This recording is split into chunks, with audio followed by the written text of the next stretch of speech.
Shalom Bapak Ibu, Saudara terkasih dalam Tuhan Yesus Kristus. Hari ini kita akan belajar firman Tuhan dalam kitab Efesus pasal yang kedua, ayat yang ke-14 sampai 22. Mari kita menyimak Alkitab kita dan kita melihat memperhatikan Efesus pasal yang kedua, ayat 14 sampai dengan ayat yang ke-22. Demikian firman Tuhan.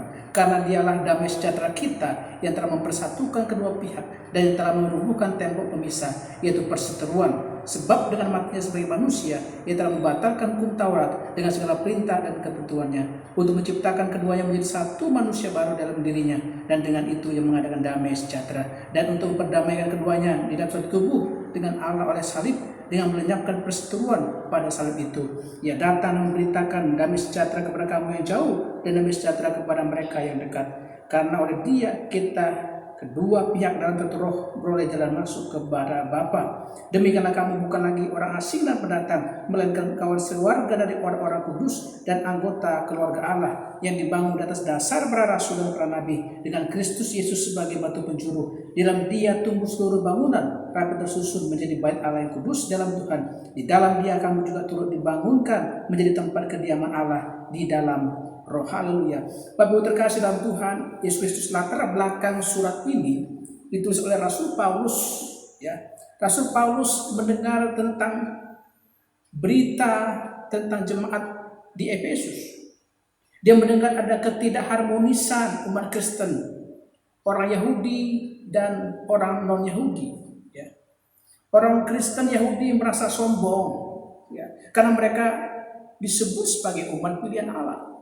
Ya, orang-orang Yahudi merasa berpegang pada hukum Taurat dan mereka merasa orang-orang yang dekat dengan Tuhan. Dan orang-orang Yahudi, ya, menganggap orang-orang bangsa-bangsa di luar Yahudi mereka anggap jauh dari Tuhan. Oleh karena itu mereka menganggap bahwa hanya suku mereka sendiri sajalah yang superior. Ya. Oleh karena itu Rasul Paulus mendengar hal ini, ya, dan dia menyatakan bahwa Kristus telah melakukan pendamaian. Kristus telah mempersatukan kita, tidak memandang lagi suku atau bangsa apapun di dalam kehidupan kita. Rasul Paulus menyatakan yang pertama bahwa kehadiran Kristus, kematian Kristus membatalkan yang namanya hukum Taurat. Orang-orang Yahudi tidak boleh lagi merasa sombong karena mereka hidup dalam hukum Taurat. Yang kedua, bahwa kematian Kristus menciptakan umat baru di luar Israel. Kematian Kristus telah memilih umat pilihan-pilihan yang lain. Jadi umat pilihan Israel, ya, bukan hanya bangsa Yahudi saja, tapi bangsa-bangsa di luar Yahudi. Yang ketiga, kematian Kristus mendamaikan orang Yahudi dan orang non-Yahudi. Bapak Ibu, oleh karena itu kita hidup di dalam keluarga Allah. Yang pertama, kita boleh belajar bahwa Kristus sudah mempersatukan kita. Dulu dalam ibadah, ya, di bait Allah, mereka dipisah antara orang Yahudi dan orang non-Yahudi. Oleh karena itu kita harus pahami bahwa kematian Kristus telah mempersatukan kita, siapapun kita, tidak pandang suku, ya, tidak pandang ras atau bangsa manapun kita. Kematian Kristus telah mempersatukan kita. Tetapi hari-hari ini gereja malah membuat perbedaan-perbedaan, ya. Membuka lagi perbedaan-perbedaan. Di dalam gereja ada perbedaan-perbedaan suku. Membuka namanya status miskin dan kaya, saudara.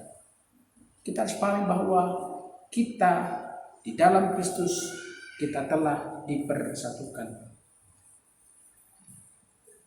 Mahatma Gandhi ketika datang ke sebuah gereja, ya, waktu dia rindu ke gereja, dia tidak diperbolehkan masuk. Ya. Salah seorang anggota jemaat mengatakan, tempat Bapak bukan di sini, ya. Ini khusus orang-orang yang berkulit putih. Ya, karena Mahatma Gandhi, ya, kita tahu bagaimana kulitnya, gitu ya. Tetapi di sini ada kekecewaan Mahatma Gandhi. Dia begitu kecewa. Kenapa, saudara? Kan dia merasa bahwa Injil yang dia telah pelajari, perkataan Kristus yang telah dia pelajari, tidak sama apa yang ada dirasakan atau dia lihat dalam kehidupan dia. Dia merasa kecewa bahwa murid-murid pengikut-pengikut Kristus ya tidak menjalankan apa yang menjadi perkataan Kristus dalam pengajarannya. Bapak Ibu terkasih, ingatlah bahwa gereja tidak boleh lagi ada kasta-kasta atau membedakan yang lain. Tidak lagi perbedaan suku atau ras dan bangsa-bangsa yang lainnya. Ingatlah bahwa Kristus sudah mempersatukan kita. Yang kedua, ya, hidup dalam keluarga Allah. Yang kedua adalah ajaran firman Tuhan menjadi kompas kehidupan kita. Meskipun ada perbedaan, namun kita tetap punya kerendahan hati untuk menjaga yang namanya kesatuan. Tubuh Kristus ya tidak boleh terpecah-pecah. Perbedaan itu justru menjadi menjadi sebuah kekuatan untuk saling melengkapi satu dengan yang lainnya. Kenapa? Karena hidup kita, karena kompas kita adalah kebenaran firman Tuhan. Kita boleh meneladani zaman mula-mula dan kitab Kisah Para pasal yang kedua ayat 20 dikatakan bahwa mereka bertekun dalam pengajaran firman Tuhan.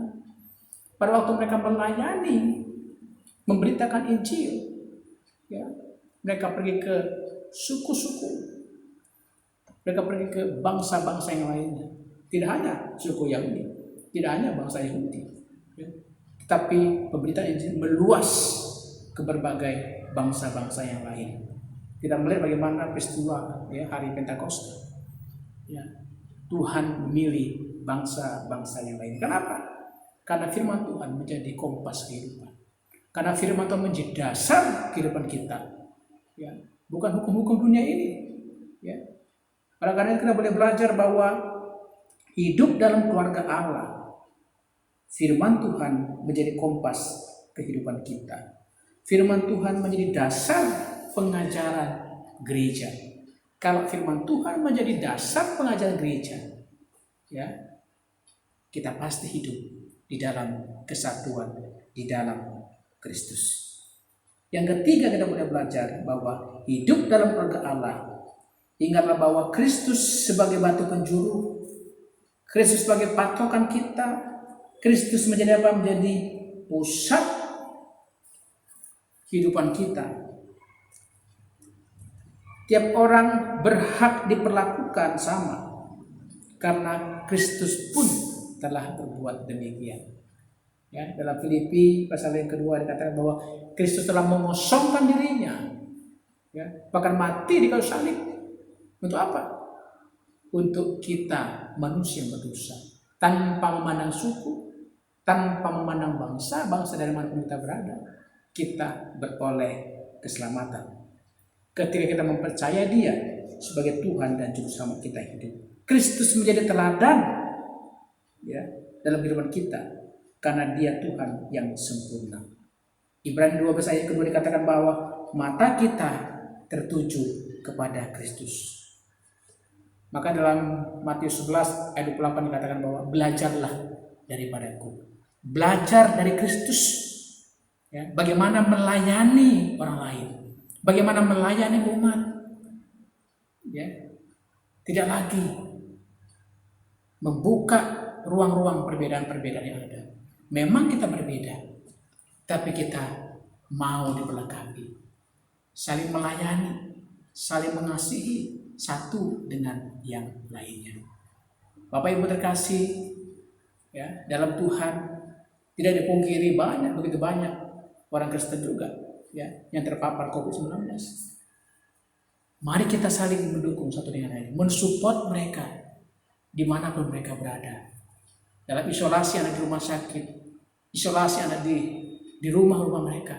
Mari kita melakukan yang terbaik. Ya, mari melakukan yang terbaik, saling menolong satu dengan yang lainnya. Karena Kristus mengatakan bahwa kita tidak dipanggil untuk saling tolong menolong satu dengan yang lainnya. Itulah gereja. Itulah persekutuan yang indah dalam Tuhan. Ya, siapapun kita, siapapun orang yang mengalami yang namanya kesusahan, kita dipanggil untuk menjadi berkat. Karena Kristus telah memberkati kita, Kristus telah mengasihi kita, kita juga dipanggil untuk jadi saluran berkat. Kita dipanggil untuk mengasihi semua orang, tanpa memandang suku, tanpa memandang ras, tanpa memandang bangsa-bangsa yang lain, karena kita ada di dalam Kristus. Demikian firman Tuhan pada pagi hari ini. Kiranya kita tetap hidup dalam firman Tuhan, dan tentunya kita tetap taat dalam mentaati protokol kesehatan, karena kita sadar bahwa kita masih ada di tengah-tengah pandemi ini. Kita bersyukur pada pagi ini. Mari kita bersatu dalam doa. Bapa, di dalam nama Tuhan Yesus Kristus, kami bersyukur untuk firman-Mu yang luar biasa. Kami dipanggil sebagai umat Tuhan hidup dalam keluarga Allah. Terima kasih Tuhan telah mempersatukan kami tanpa memandang suku bangsa apapun itu. Terima kasih firman Tuhan yang terus mengarahkan kehidupan kami. Dan terima kasih bahwa Engkau adalah juru selamat kami. Engkau adalah penjuru patokan dalam kehidupan kami sebagai orang percaya. Kami bersyukur firman-Mu di dalam nama Tuhan Yesus. Haleluya. Amin.